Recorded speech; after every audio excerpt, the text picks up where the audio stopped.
मंडळी, जगभरात आतापर्यंत विमान हायजॅक केल्याच्या अनेक घटना घडल्या आहेत. तसंच बसही हायजॅक झाल्याचं तुम्ही ऐकलं असेल. पण रेल्वे हायजॅक झाल्याचं किंवा रेल्वेचं अपहरण झाल्याचं तुम्ही कधी ऐकलंय का? हे ऐकायला थोडं जरी विचित्र वाटत असलं तरी आपल्या शेजारच्या देशातच हे घडलं आहे. आणि तो देश म्हणजे दुसरा तिसरा कोणी नसून पाकिस्तान आहे. होय, पाकिस्तानात चक्क ट्रेन हायजॅक झाली आहे. आता एखादी ट्रेन हायजॅक कशी होऊ शकते, का हायजॅक केली, कोणी केली, या सर्व प्रश्नांची उत्तरं तुम्हाला या व्हिडिओच्या माध्यमातून मिळणार आहेत. म्हणूनच हा व्हिडिओ शेवटपर्यंत बघा. नमस्कार, मी स्वप्नील आणि आपण पाहता त्याचं काय महाराष्ट्र. तर मंडळी, भारताच्या शेजारील देश पाकिस्तान हा नेहमीच कोणत्या ना कोणत्या कारणानं जागतिक पातळीवर चर्चेत असतो. पाकिस्तानात नुकतंच क्रिकेट विश्वातील मिनी वर्ल्ड कप म्हणून ओळखल्या जाणाऱ्या चॅम्पियन्स ट्रॉफीचं आयोजन करण्यात आलं होतं.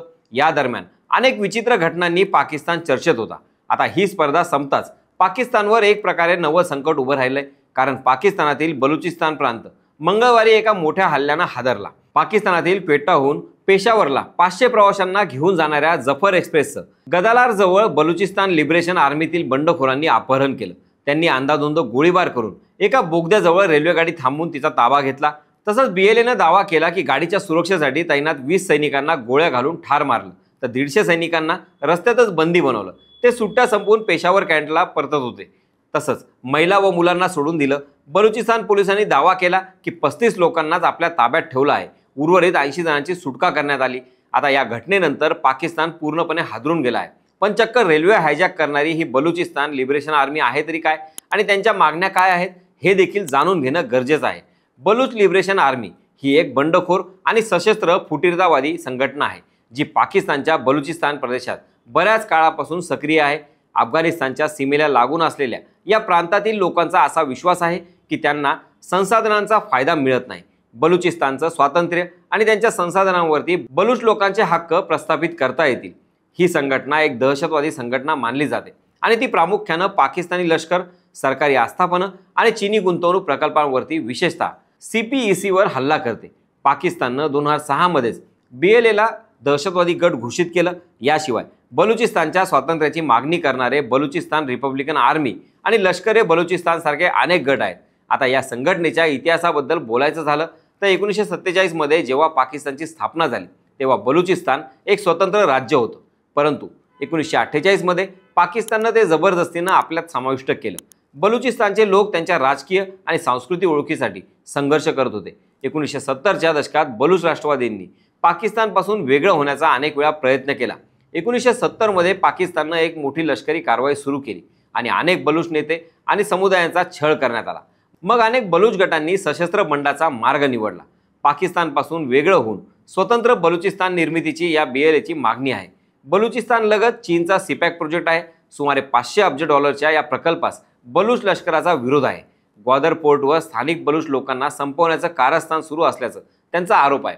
विशेष म्हणजे मागील 4 वर्षात BLAच्या 76 हल्ल्यात 1156 पाकिस्तानी सैनिक मारले गेले आहेत. BLAनं ही ट्रेन कशी हायजॅक केली याबाबत सांगायचं झालं तर सुमारे 100 बलुच बंडखोरांनी पूर्ण तयारीनं हा हल्ला केला.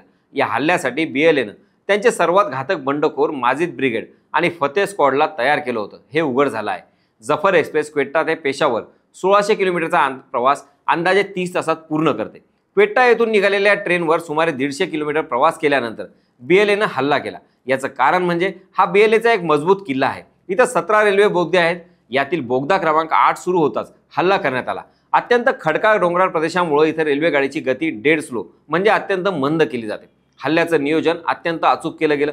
आता पाकिस्तान सरकारसमोर गोलान आणि CB भागात पोहोचणं एक मोठं आव्हान असेल, कारण हा संपूर्ण रस्ता BLAच्या ताब्यात आहे. इथून पाकिस्तानचं सर्वात जवळचं लष्करी तळ आणि हवाई तळ छावणी क्वेटा आहे. सध्या या भागात सैन्य हालचाली करणं संवेदनशील असल्याचं सांगितलं जातं. तुम्हाला कदाचित माहीत नसेल, पण भारतातही यापूर्वी रेल्वे अपहरणाच्या घटना घडल्या आहेत. 6 फेब्रुवारी 2013 रोजी मुंबई हावडा मुख्य रेल्वे मार्गावर सिरसा गेट ते कुमारी या दरम्यान जनशताब्दी एक्सप्रेसचं अपहरण करण्यात आलं होतं. उपेंद्र सिंग यांना तुरुंगातून पळून गेल्यानंतर ट्रेन अपहरणाची योजना आखली. या प्रकरणी 6 जणांना जन्मठेप झाली.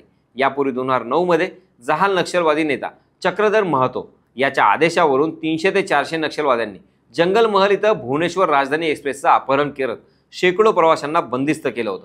20 पोलीस अधिकारी आणि 150 CRPFच्या जवानांनी ऑपरेशन राबवून ट्रेनमधील सर्व कर्मचारी आणि पोलिसांची सुटका केली. या घटनेत कोणी जखमी झालं नव्हतं. तसंच जगाच्या पाठीवर डिसेंबर 1975 मध्ये दक्षिण मोलुक्कनच्या 7 दहशतवाद्यांनी विजेस्टर नेदरलँड्स इथं राहणाऱ्या 50 प्रवाशांसह हुगेविन बेलेन या ट्रेनचं अपहरण केलं आणि त्यांना 12 दिवस बंदिस्त ठेवलं. तसंच या दरम्यान 3 पोलिसांची हत्याही करण्यात आली. एकंदरीतच पाकिस्तानी सैन्यानं मंगळवारी संध्याकाळी अपहरतांना सोडवण्यासाठी हवाई हल्ल्याच्या रणनीतीवर काम सुरू केलं असून आतापर्यंत काहींना सोडण्यात आल्याचा दावाही करण्यात आला आहे. पण रेल्वे अपहरणाच्या या घटनेनं पाकिस्तानच नव्हे तर जग पुरतं हादरून गेलं आहे, एवढं मात्र खरं. तुम्हाला या बाबतीत काय वाटतं हे आम्हाला कमेंट बॉक्सच्या माध्यमातून कळवायला विसरू नका. बाकी सगळ्या घडामोडींवर आपली नजर असणारच आहे, तेव्हा कुठेही जाऊ नका, पाहत राहा, सबस्क्राईब करा.